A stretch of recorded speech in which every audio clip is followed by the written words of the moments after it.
O'zbekiston sharoitida smartfonga shu 3 ta narsa kerak bo'ladi: batareya, suvga va tushishga chidamlilik. Hozir hammasini sinab ko'ramiz. Hozir ko'rib turgan smartfoningizni 2 metrli balandlikdan pastga qarab tashladim.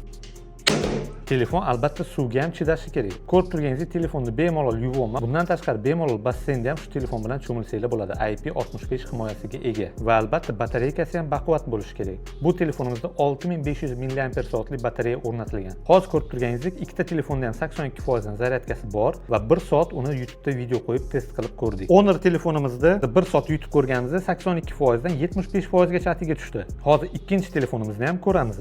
Ikkinchi telefonimiz 82% dan 1 soat ichida 65% gacha tushib ketdi. Bu degani siz Honor X7 ni o'yin o'ynamasdan oddiy ishlatadigan bo'lsangiz, zaryadkangiz bemalol 2 kunga yetib beradi. Komplektidan o'zini shunaqa silikonoviy chexoli chiqadi. Bundan tashqari supercharge zaryadkasi ham chiqadi va albatta komplektida Type-C simi ham bo'ladi. 108 megapikselli kamera bilan siz ajoyib suratlarni tasvirga olishingiz mumkin. Telefonimizda AI funksiyalari ham mavjud. Qo'limdagi telefon Honor X7D qudrat va himoya ramzi.